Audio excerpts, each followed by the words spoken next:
mean, it is very difficult to do anything man or zone against them. And then you have a guy like Brandon Dawson who's averaging 4 offensive rebounds a game. I mean, those are ungodly numbers.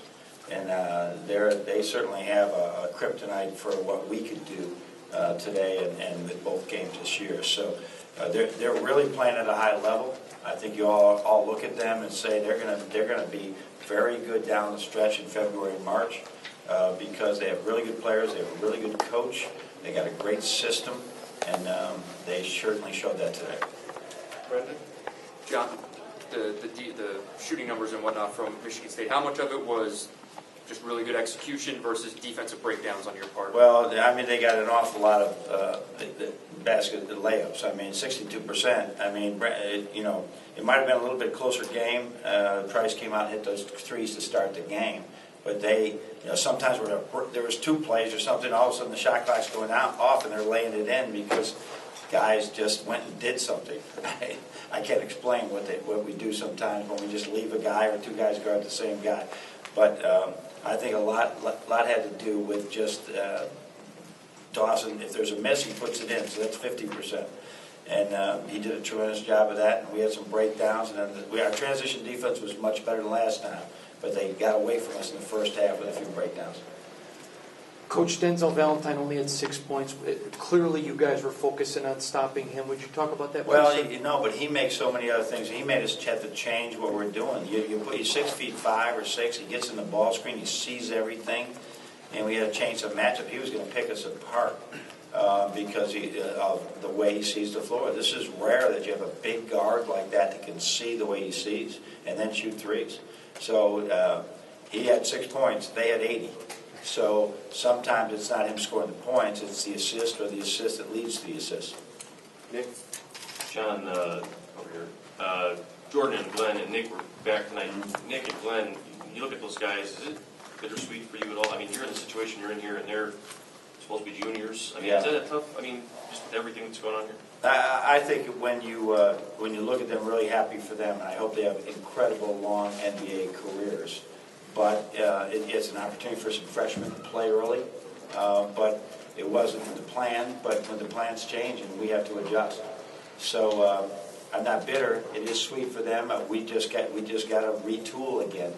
You know, I was thinking about that today, Nick, because it's like you're building this house and you're building this house, and then all of a sudden, you know, the I-beam. You know, you have to replace the I-beam, or all of a sudden the screws are coming loose and you have to sort of rebuild it again. So it's part of what college basketball is right now. Over here on your left with Chris. Do you need Mohammed to be as aggressive as he was to start the second half, given what's on the floor? Yeah, you know, he got in foul trouble again with them, and that's really a thing. It's tough for us right now. That and God bless our guys that come off there. But I love the way he came out in the second half, and but he couldn't be aggressive in the first half. He only played a few minutes. So we did do our, go against our rule, play him with 3 fouls there, just to try and keep it closer. But it's tough, and he's still learning how to fly too. For all the good things he's done, he's learning every day on a lot of other things that he makes choices on. We'll swing back over to Brendan. With everything the way it's played out this year, you know, everything's kind of prefaced with ifs and buts. It seems like when it's talked about this team, yeah. the actual guys that are playing, you know, yeah. how do you think they're dealing with that? I think the Illinois game hit them really hard because that was one of those games like the Wisconsin game a couple of years ago where you think you got it and then you got to rebound from it. But I think they're dealing with it fine. I think that they're, understanding it's a grind when you're playing 40 minutes a game or 35 minutes a game, and you got to get ready for that next game. And so there's a little bit more on them, but for them and for our future, it's the best thing that they're going to get better. This is preparation. Right, for them for the rest of the season and next year. So I'm sure they would like to, believe it or not, as freshmen play maybe 25 minutes a game and get a little bit of a rest. But I think they'll embrace the environment they're in much more as they grow older.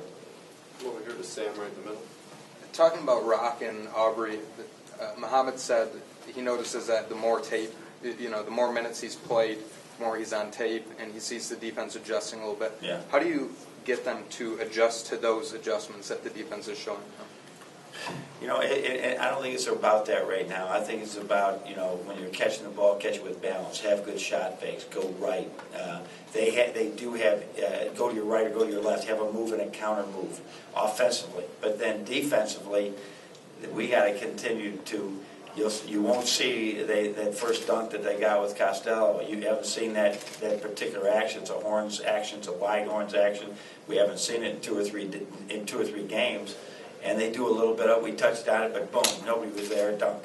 It's that consistent, I got to be focused on defense every minute, and that's what's been difficult for Muhammad and all the young guys.